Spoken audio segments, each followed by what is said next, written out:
Well, welcome back, everybody. We are here once again with a Echo Means Business live networking session.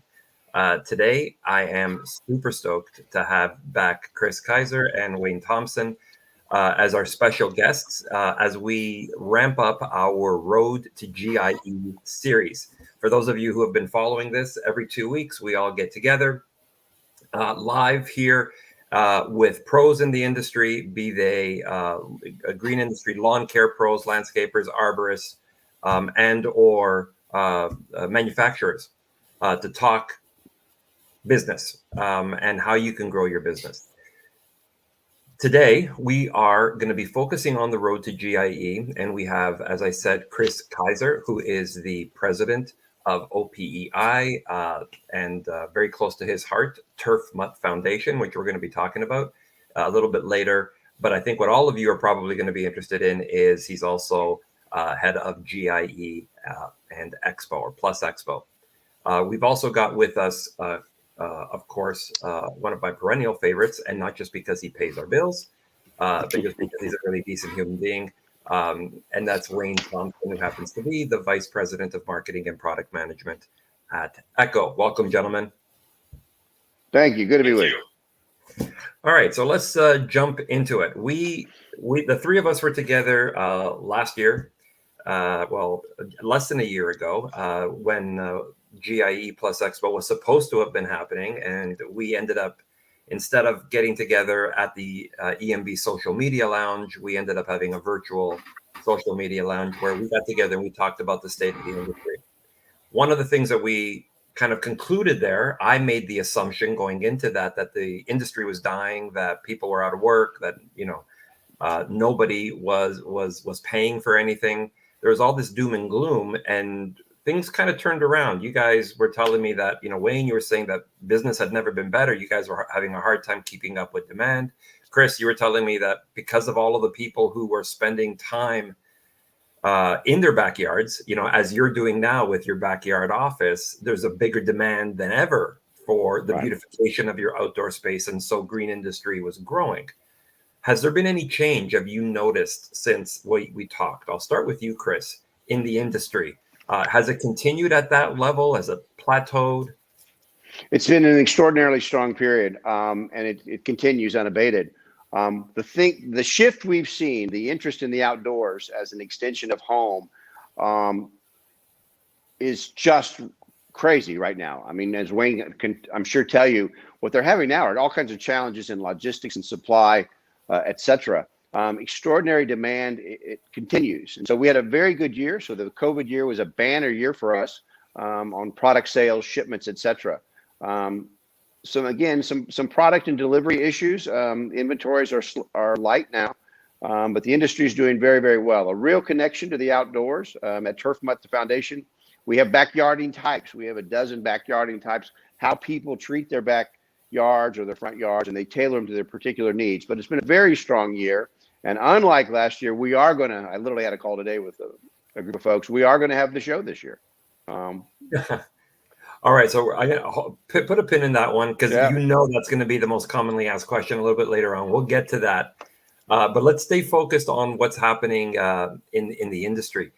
Wayne, on the manufacturing side, what's different today in terms of supply and demand as compared to October of last year? Well, I think, as Kris has stated, the demand for outdoor power equipment has continued to explode in the marketplace. And we have absolutely seen that at Echo as much as we have within the industry. We've seen a lot more do-it-yourselfers come into the market and try out new products for the first time.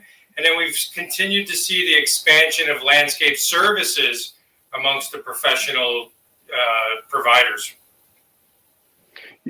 Again, to that point, extraordinarily strong consumer demand. I just want to echo what he said, is a lot of new time folks are now in that space, although landscape contracts are strong.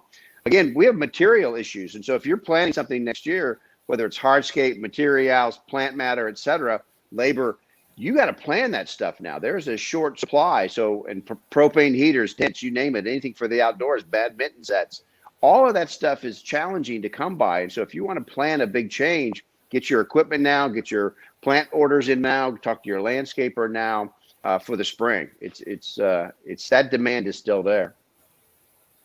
Has there been, I know that a lot of the manufacturers that we've been talking to and are joining us over on the Echo Means Business platform, be it in our networking sessions, our podcast, or in the chat, are all telling us that they're still having an issue with getting raw materials. And as a result, that's affecting distribution. Wayne, you head up product marketing. You've got to have a good sense of this. Is Echo finding the same thing? Forget your manufacturing, but the access to those raw materials, is it still as difficult? Oh, it's very much difficult. I think it's long lead times, it's higher costs, it's freight increases, it's labor shortages. There's a number of things that are impacting not just outdoor power equipment, but all industries. Right. We at Echo have seen two major areas: the increase in product demand and the challenges up and down the supply chain. Yeah, I get that. In a completely related and unrelated, my car lease is coming up in 7 months, and I've already gotten a call from my dealership that says, if you want a car in 7 months, you better place the order now. Because it won't, it's going to take a good 6 to 7 months because of all of the shortages and chips and everything else. So it doesn't seem to have that shortage doesn't seem to have corrected itself. Kris, how might that affect the exhibitors at the show this year? Got a call today. We went through some of these issues. I've got a major snow thrower manufacturer that's getting ready to move the lines into snow throwers. So they're going to make them without engines. So they're going to put a lot of product, put it together and wait for the engines to arrive. They're doing substitutions. I know seats are a problem. Tires are a problem. And you see them begging and borrowing from one product to the other to try to meet their orders and their dealer customer needs. That's the challenge. Now remember we didn't have the show last year. There's been a lot of good member product dynamic. I can't talk tonight. A lot of new entries are coming. And so because of last year, we're going to see some new entries. You're going to see some new products debuted at the show. So there are some new things coming. I know it's frustrating them that they may not be able to get into the marketplace in a meaningful way while these labor supplies or these labor issues and parts supplies remain challenging. But there are some dynamic market conditions that are happening. I remember last year or 2 years ago, was it we were trying to launch the 8010 Wayne, and then the 9 and then the Beast. However, there's only so many that we could actually get on the floor, or that you could actually get on the floor. I remember that's always a challenge. I got to imagine for an exhibitor to want to promote and put their best foot forward, but at this time of the year, not having enough supply to actually even put in your booth or to take orders for. That's got to be a big challenge for a manufacturer. It is a challenge. And, Echo's been focused on the needs of the users, and we've really initiated a lot of different contingency plans to maintain a consistent flow of products to our customers. We have done pivoting on our build plans, and most importantly, we've increased our vertical integration programs to really bring more components in-house. That's why don't we talk a little bit about that? Because I know that there's also a big push in the industry in general. Built in America is obviously a big thing, and it's not just for the pride of it, but just the logistics of it. Being able to control your entire process from soup to nuts so that you can avoid those delays. I remember was it in Taiwan? Where was that tsunami that happened a number of years ago that forced or that encouraged you guys to start building your own engines here in the United States? Was that 4 years ago, 5 years ago? I think that happened. That was in Japan, actually. Oh, in Japan, that's right. Yeah. And we've really manufacturing in-house in the United States not just helps us for the availability of product, but also the control of quality and the volume of components that we can bring. And as I stated, the supply chain has been rough, and costs of freight and even availability of containers to get product moving from one place to another is difficult to take place. Yeah, it makes sense. So let's go get back to the industry a little bit. There's a whole new set of challenges I find right now that the Green Industry Pro is having. So I'm going to start with you, Kris. Based on what you've been hearing, through OPEI and the connections that you have, the conversations that you have with the various associations and the industry, what are some of the key challenges that have faced the Green Industry Pro that might be addressed at the show, whether it's in the exhibits or in the educational area? Product availability, getting the products they want in the time necessary that they need them. Back of house, are the parts available for repair at a dealership, etc. Again, to Wayne's point, there is some significant effort now on reshoring. Some of these manufacturers are trying to bring a lot of that here. A lot of the challenges are logistics overseas, getting them inbound. A lot of stuff sitting on boats, on rail cars. But that's what we're hearing, finding the products they want and the quantity they want when they want and having them repaired when needed. Lots of little challenges in there. But by and large, again, it's a fairly robust market. And now the landscape contractor is beginning to compete with a lot of consumers who are now in that space. Because if it's not available at a dealer, you're seeing them go into the retail space, and they're competing now with the consumers. So that demand is there, and so that's challenging for everybody. Wayne, you have products available not only through your dealers, but also available in some big box retailers in order for that availability to make it easier, from what I understand, for the Green Industry Pro to grab product wherever they can and wherever product is available. Has that multi-distribution channel to the Pro helped this year? Oh, I think it's absolutely supported across the board. I think giving them the convenience of purchasing when they need to and where, the availability with store hours and the days of the week that some of the home centers are open, it really gives a benefit to the commercial landscaper. Yeah, for those of you that are listening in live, that don't hesitate to throw in a question to Kris or Wayne. Drop it in the chat, and we'll pull it up here on screen, or answer the question yourselves. We'd love to hear what you have to say. What's been one of the biggest challenges that you have been facing this year as you try and maintain your business or grow your business? Wayne, you've got your ear to the industry. You said that you're always trying to be responsive to the Green Industry Pro. What have you been hearing in terms of what are some of the biggest challenges that they're facing? The biggest challenges are carrying over from last year, and I think in prior years, it's labor shortage. Yeah. As Kris stated, the lead times are very long. You get your orders in early if you want something, but in some cases, the projects in a seasonal business can't even happen in the calendar year. Wow. Yeah, I guess so. There has to be, usually when these challenges face an industry, like a lot of industries, this is usually where innovation happens. There's always some kind of a pivot to try and deal with that challenge. In this case, it looks like this is long standing. This is not a blip. This is not like a 1 month supply of a particular part or a tsunami in Japan. This is going to go on for a couple of years. What have you been seeing? And I'll start with you, Kris. What have you been seeing in terms of innovations in the industry that have allowed businesses to prosper despite the challenges? They're making do with what they can find and what they can have. Again, I think the uncertainty around COVID internationally. So I know, Vietnam is shut down. They're a significant parts supplier to the industry.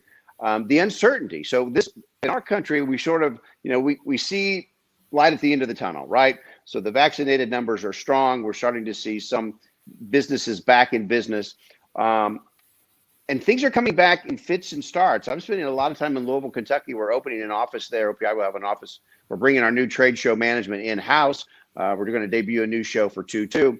So I'm spending a lot of time there, and it's almost a daily basis. Is these lights are now went from a 4-week to a 14-week delivery. Can't have them. This carpet, which was available, is not available. And so you're making decisions on the fly. And those changes you have to make. This is available. You got to grab it now. And I think manufacturers are doing that now. And so they'll have a number of products. I talked to one today, is when I get a batch of this or I get a batch of that, we've got a lot of things, ready to go that we can. So they're a little more flexible. The lines are flexible, and also on hours. I mean, to Wayne's point, there's a huge problem with labor. The hotels where I stay in Louisville, Kentucky, the hotel restaurants aren't open. That spooks us.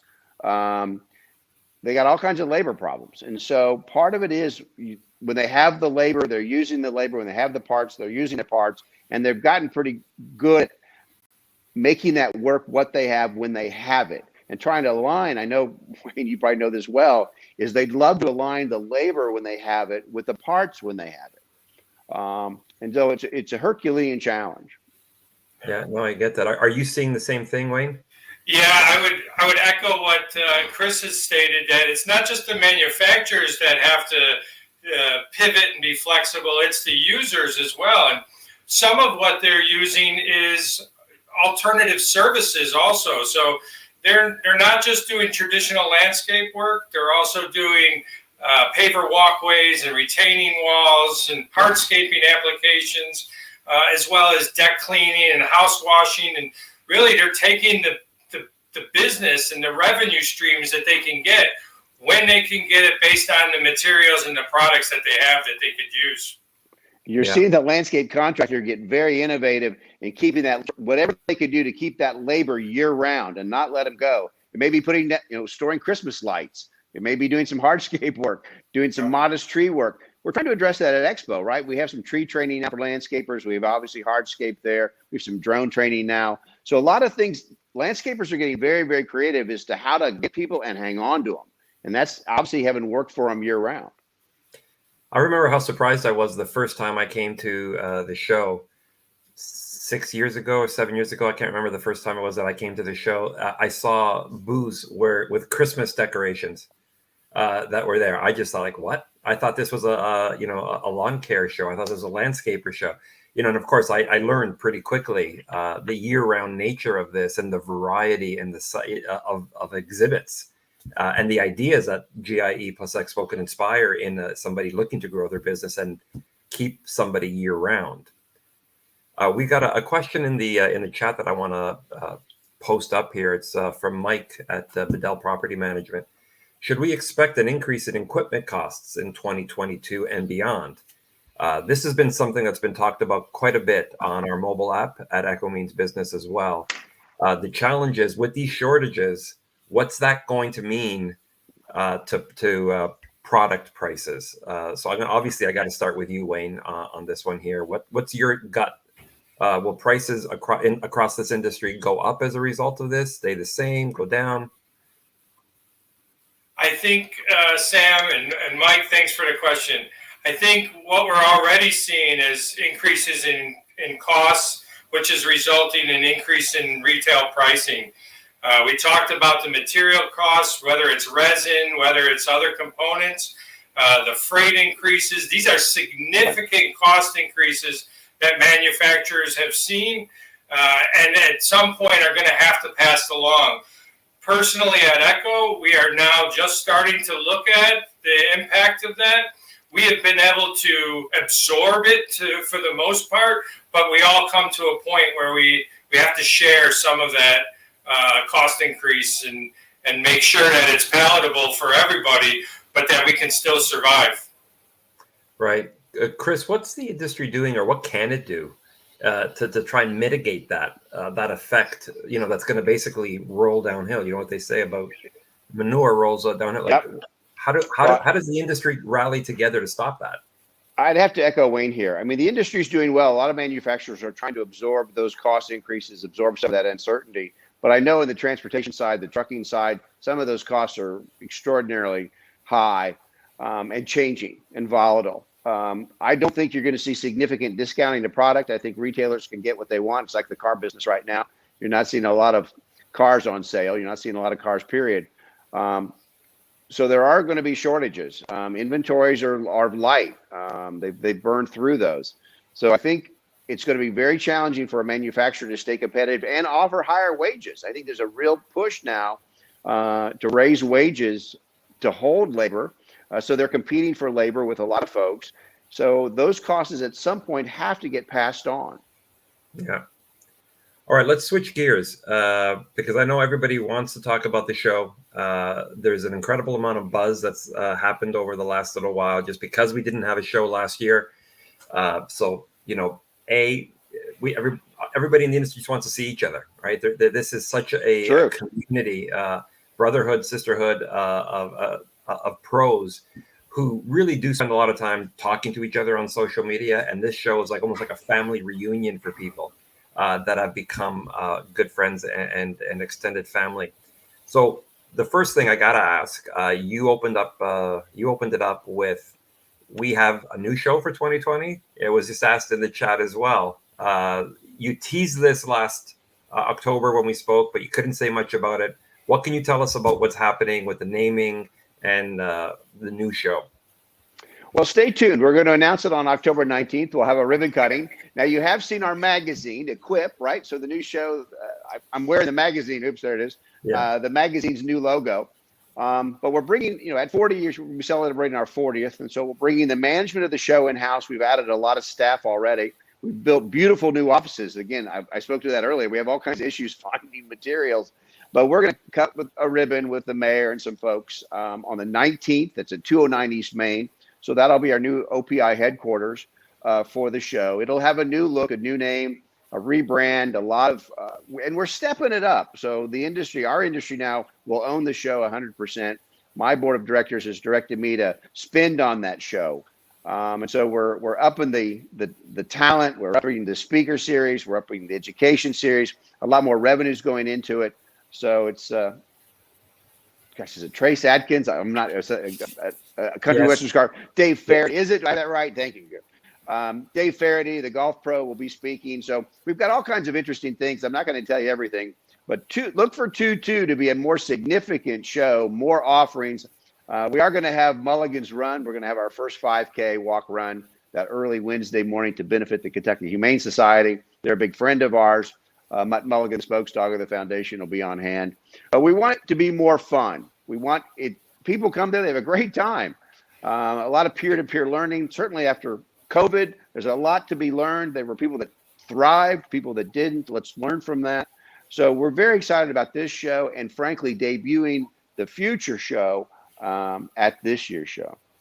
All right, so that's something. If you come to this year's show, you'll get a taste of what's coming in 2022 from exhibits or features. Right, we'll have a booth. So the new show will have a booth. It'll be on the floor. I can tell you right where it is. It'll have the new look, the new name, the new logo, new materials, and so you got a lot of exhibitors do, and like our good friend Wayne, they buy their booths for next year at the current show, right? They just do the rollovers. So a lot of people execute those contracts on site while they're for the next year. And so we'll be executing those on new letterhead, new naming. We're going to keep the prices the same way, same exhibit fees, but we look forward to a dynamic 2-2. Yeah, speaking of price increases, there you go. You heard it, Wayne. We're going to have this recorded, so he can't raise the prices on you next year. We're not going to raise the exhibitor rates, I promise. Count on that. Just for 2-2.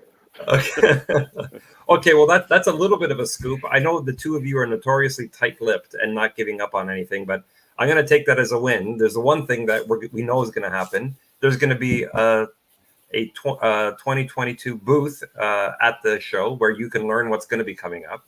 So that's good. And what was the date that you're announcing the new show name? On the 19th. And so the October 19th, there'll be a ribbon cutting. That's the day before the show opens. Yeah. My board of directors will be there again with local luminaries and some of our invited friends at 209 East Main. So we'll do it then, and then we'll have a press announcement for the trades. Again, they're invited as well, but there'll be another thing in the morning at Expo before it opens. We're going to open a little earlier this year. And right now, I mean, just so you know, the numbers look pretty good. I think we're going to have a pretty good show. Yeah, well, certainly the buzz we're seeing online across social media in general and within our own community here at Echo Means Business, it's everybody's really like almost desperate to get back to the Right. show. So that's a really good thing to see. Wayne, I know what the answer is going to be here, but I'm going to ask it anyway because everybody's going to be asking me to ask it, and you can see it right here. What's new from Echo? You guys have got a bit of a reputation now of always launching something new and exciting around this time of the year. Can you tease anything? Can you let anything go? Give us a bone here. Well, one of the things I can say is I can't emphasize enough how important the GIE plus Expo is to us as an organization. You know, for the last few years, we've utilized the GIE show as a platform for kicking off and launching new products for the upcoming season. I can only promise you that 2021 show will be every bit as much as what we've been doing and more. Last year, we were a little disappointed. We had gotten to 84 new products since 2017.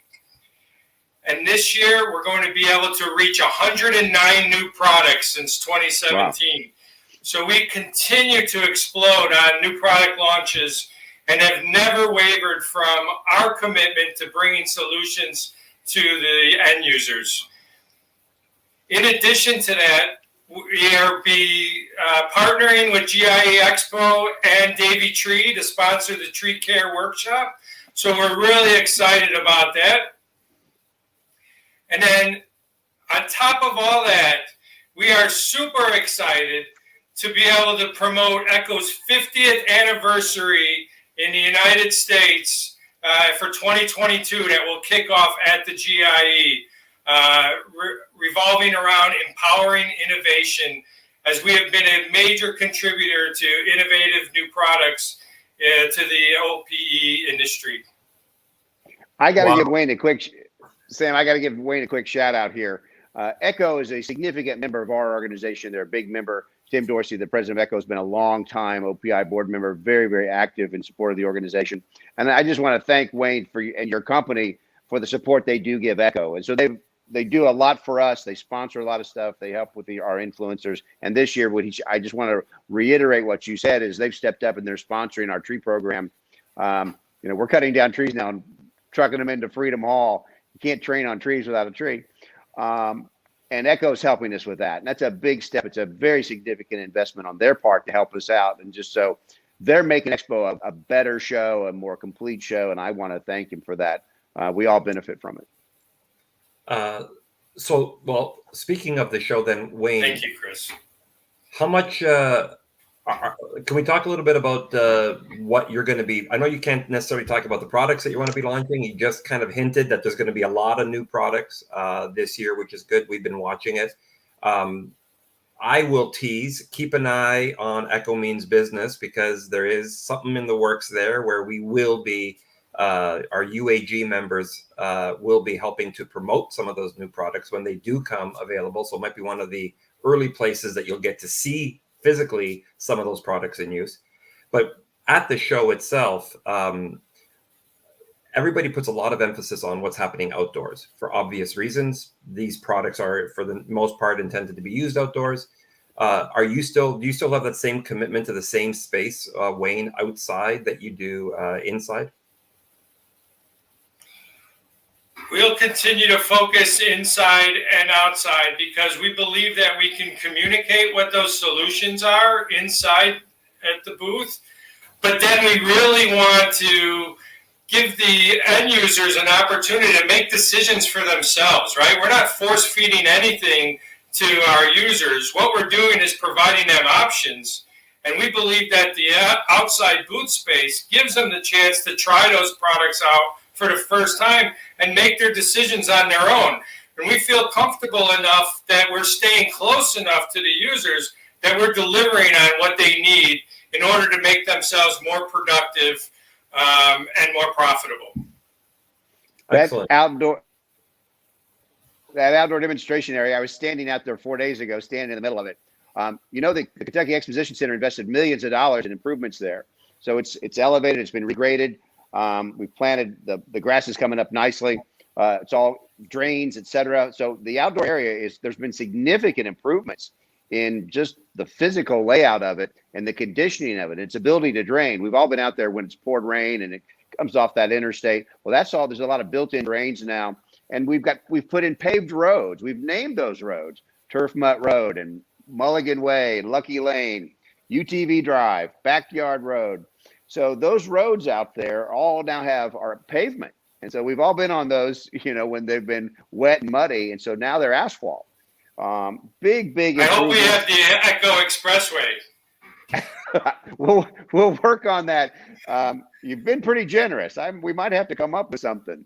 But everybody will have an address, right? So it's as opposed to just we'll give everybody an address in 2-2. We're going to name them this year, but really significant improvements. And I think it's going to be a more enjoyable outdoors this year. Well, Wayne, we have it once again on the record here, and it's recorded that you're getting your own street name at the outdoor area of GIE. So, Kris, you cannot go back on that now, or you're going to. We've already named them. So, what is let's talk a little bit. You mentioned earlier that the sales of tickets are already going quickly, which is excellent. Again, that aligns with the buzz that we're seeing online. What were some of, going back to previous years, Kris, what would you say was one of the, I guess, highlights for people at the show? What was one of the most popular features of it? I just think the outdoors experience. It's I always describe it. You did it earlier. A family reunion, just the ability to be back together once again. We're all in this together. I think there's a real recognition that the show continues to evolve. There seems to be something new and different every year. We work very hard to make sure that whatever's the education that we think is best. Now we'll have better control on that on 2-2. We'll make sure the education offerings are sound, that the speaking, the keynoters, et cetera, are sound. We want to offer up speakers that you're not going to see everywhere else, that this is a rare opportunity to do so. And whether it's entertainment, so these improvements at the outdoor area from a trade show perspective is just dynamic. We're the only show of its kind that has that kind of resource, 22 acres outside and they allow us to tear it up and dig and cut. That's really, really unique. And the manufacturers take advantage of that. They do a fantastic job of making that available. So again, I think it's the ongoing new products. Everybody wants to see new products. You'll continue to see robotics a lot. I know there's one at Echo. Lots of new robotic stuff, big stuff. Lots of stuff in the commercial side, sports fields, et cetera. College campuses, corporate campuses. You're seeing equipment designed specifically for those uses. Again, battery innovation and technologies, interconnected stuff, remote stuff, a lot of that, and software. So on the software side of things, that's also helping people keep their employees, keeping them interconnected, keeping things tracked, tracking their equipment. All of that stuff is there at Expo. And moving forward, I know that drones are becoming a big feature use in the at the show, but also in terms of exhibits and training. You want to talk a little bit about that at the show, Kris? You can actually get a flying certificate at Expo now. Indiana State University, which has a 4-degree program. Now, we're not going to compress a 4-degree program into 3 days. I know some folks would like to, but we actually have pros. So Indiana State University up in Terre Haute, Indiana has a drone program. And so they're going to be on site. They're going to do some drone training and get you set up so that you can get a flying certificate. We're going to fly them in the South Wing. We're bringing them inside and outside. And so we'll be in the South Wing down in the southwest corner.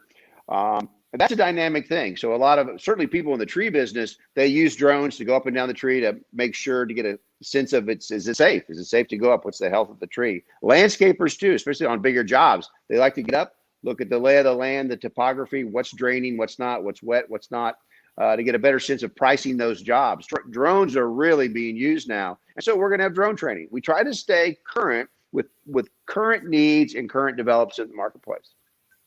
Yeah, I'm excited for that outdoor area as well. Although, Wayne, it looks like that the Echo caps might have to be hard hats. If there's going to be a bunch of drones flying over our heads with trainees, I'd feel a little bit more comfortable with a hard hat instead of a ball cap this year. Yeah, exactly.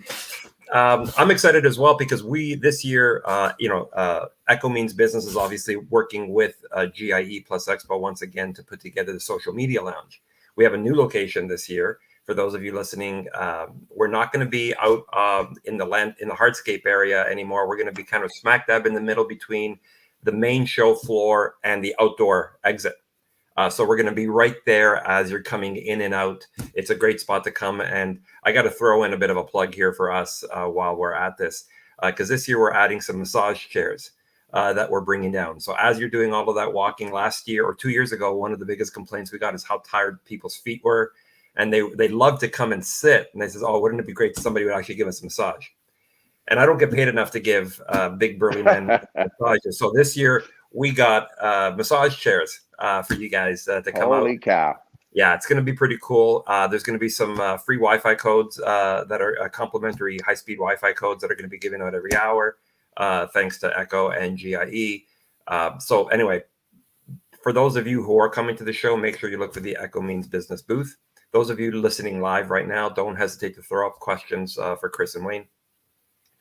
I'm going to throw out another question in the meantime that we've gotten on our social media channels when we announced that the two of you were coming to the show. And you know this was going to happen, COVID. We have to spend a couple of minutes talking about the pandemic. It's, the elephant in the room. So the first question is, what's the risk that the show is going to get canceled again? Kris, you said it's happening no matter what. You want to address that for everybody? Yeah, we're in constant contact with the governor's office and the state fair board. The state fair board runs Kentucky venues. They're the operating authority. And so between the two of them, they've informed us they're not going to cancel the show. And so it's incumbent upon us then is to exercise whatever protocols are in place or necessary for the safety of our attendees. And it's first and foremost. We believe, and we're listening to the CDC, we're getting health guidance from another organization that's providing direction for organizations like ours that have trade shows. How can they be conducted safely? IQ, the big utility contractor show, is just ahead of ours in September. They're moving forward. Street Rods was just had, they tore up our outdoor area, by the way, but they just had Street Rods and they pulled it off. So there's likely going to be some recommendations from the state relative to mask wearing, et cetera. But the guidance we're getting is that the problem is of the unvaccinated. So the people who are getting ill. So we're asking attendees to be vaccinated. So if you're going to come and you're going to mingle and be with friends and family, if you will, is take that step, get vaccinated, be as safe as possible. So we're certainly recommending that. There won't be mask police. There may be guidance from the state, and they've informed us that the venue, and they're not asking us as an owner of the event to police it. So we're not going to have mask fights with people, but we are going to conduct it. And so we're going to be mindful. One of the things to remember about the Kentucky Exposition Center in the earliest days of COVID, remember it was a COVID hospital. So the Army Corps of Engineers came in, did a bunch of assessments with the CDC, determined its airflow. So this is a big thing. I just saw a report on it. Is that the KEC can literally move all of the air, completely change the air 3 times an hour. It's a big deal. So they created this hospital.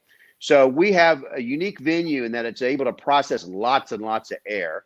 A lot of the show is outdoors, and we all recognize it's safer to be outdoors. We have 20 acres outdoors, a lot of outdoor spaces to recreate, and we're going to try to incorporate some additional outdoors area. But we're going to be mindful and not compress people together, ingress, egress. It's going to be a little more open. We're a little more mindful of that. But whatever safety protocols are called for, we'll have them. But we have been informed the state is not going to step in and stop the event. We've made the decision, my board of directors has made the decision that we're going to move forward. Our partners, NALP and PGMS, are also moving forward. And again, the numbers are quite strong on the exhibit side. So some international, particularly the Chinese, there's some weakness in the Chinese exhibitors space. But other than that, we're very close to record levels. Fantastic. So that means that the show floor is pretty much going to remain similar? It'll look very, very similar. All right. Wayne, how about you? Is there anything that obviously there's going to be, everybody's taking protocols or precautions, as Kris, I know you guys have been very strict about that in your factories and in your offices already, just from the little that I've seen and heard. Is that going to translate to what's happening at the show itself for people who want to come and visit you?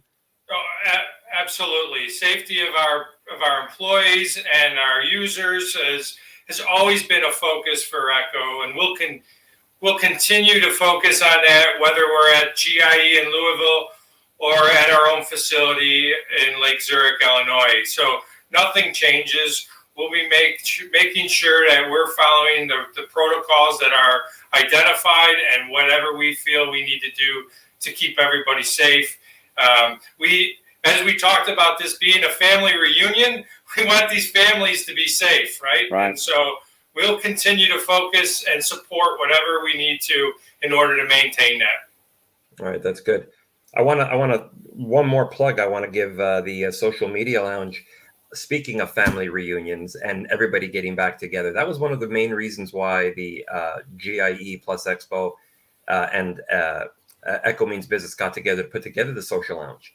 Is one of the complaints we were hearing as we were walking the floor in previous years is, oh, I've been looking for so-and-so, he said to meet here, but I thought it was over there and I couldn't find him and I didn't get a chance to see somebody.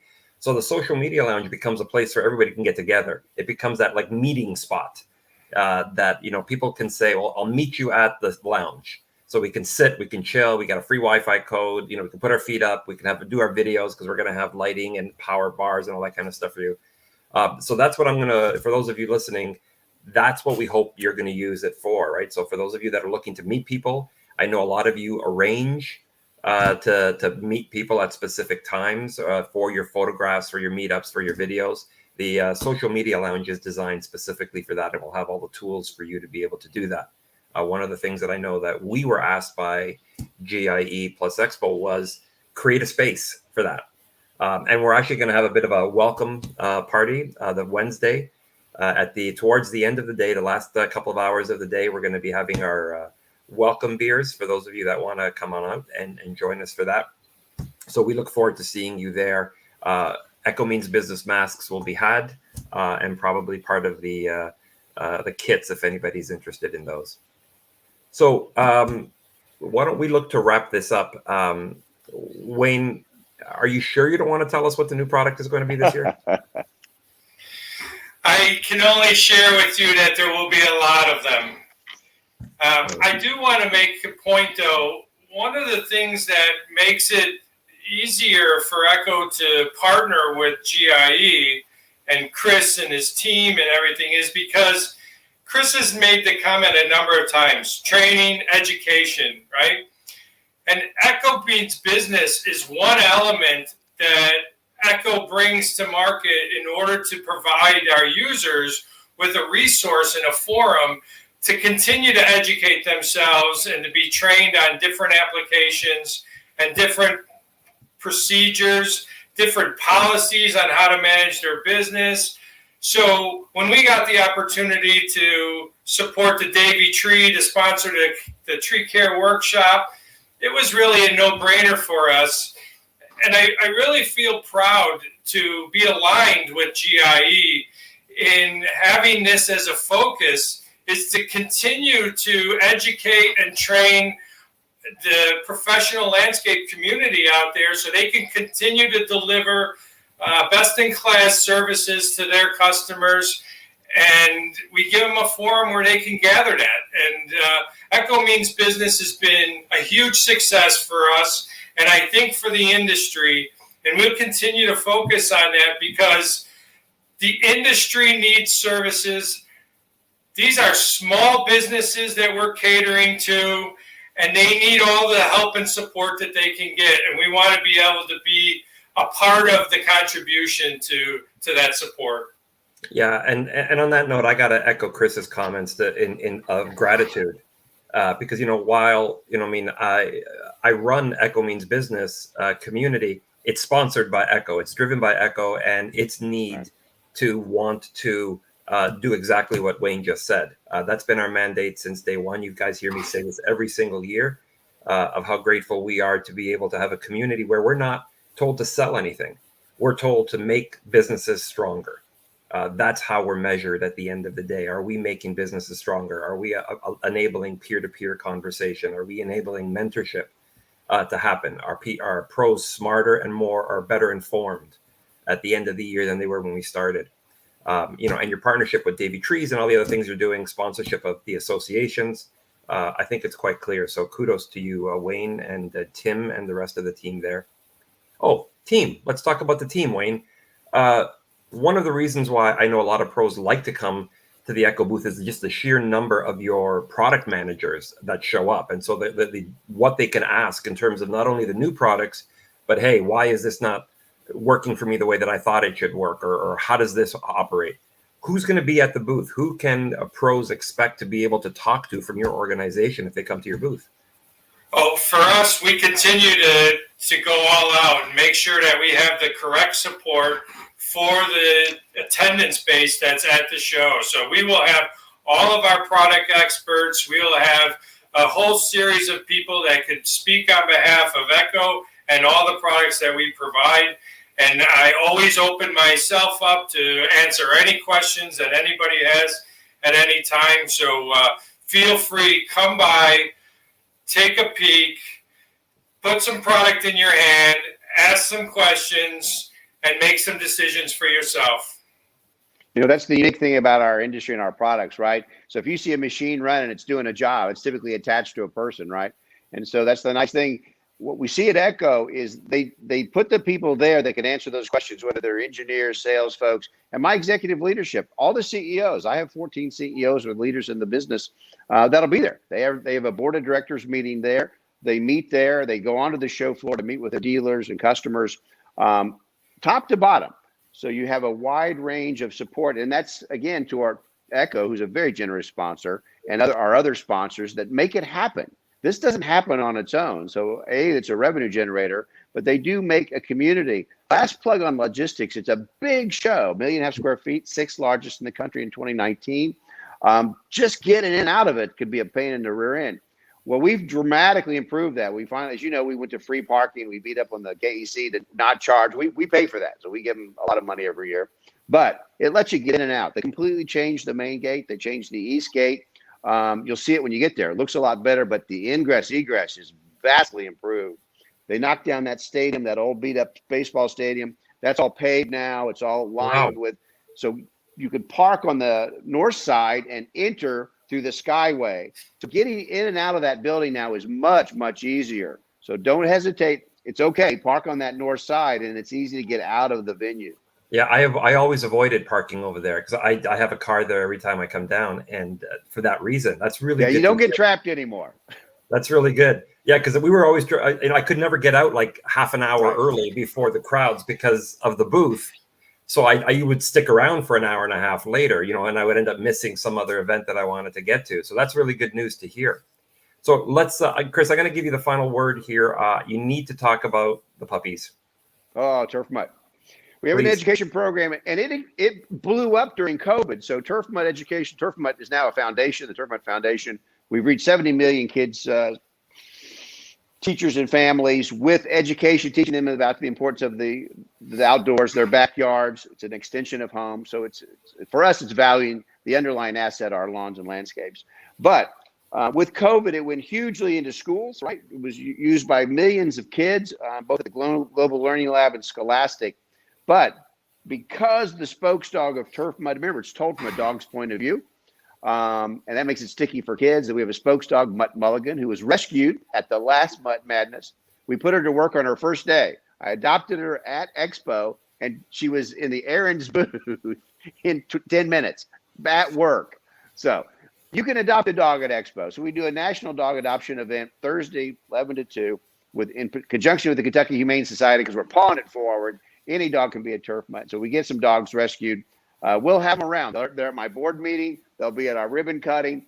So we have a real relationship with the Humane Society. So if you're thinking about your next best friend, find them at Lucky's Mutt Madness at GI Plus Expo.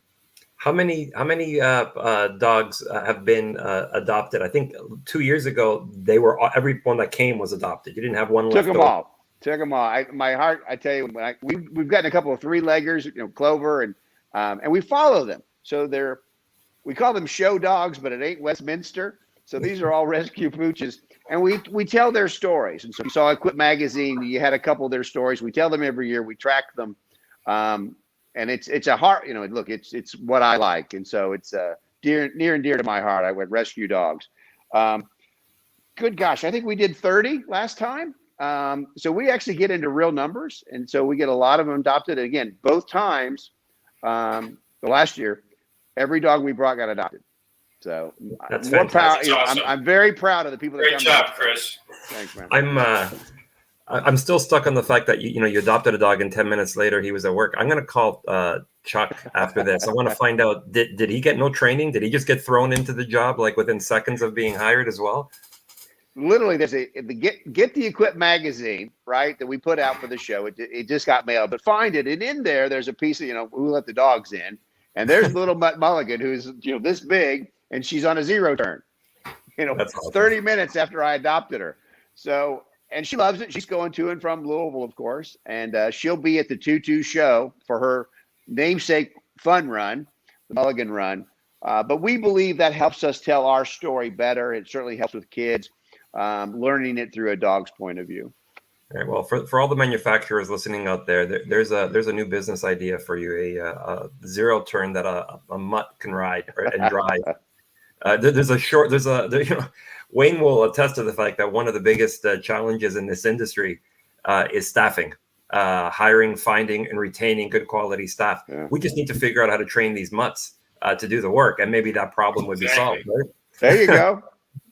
All right, Wayne, Vice President of Marketing and Product at Echo. Kris Kiser, thank you very much for sharing everything that you can. Anyway, I appreciate it on the show this year and the new show in 2022. Gentlemen, it's always a pleasure to talk to you. Those of you listening, if you're going to be this, we're live right now, but obviously this is going to be played back on the Echo Means Business Pro Networking channel, as well as our podcast. We do this every 2 weeks. So every second Thursday, we're together. We're doing these lives. Join us for the variety of pros that are going to be on and sharing business tips.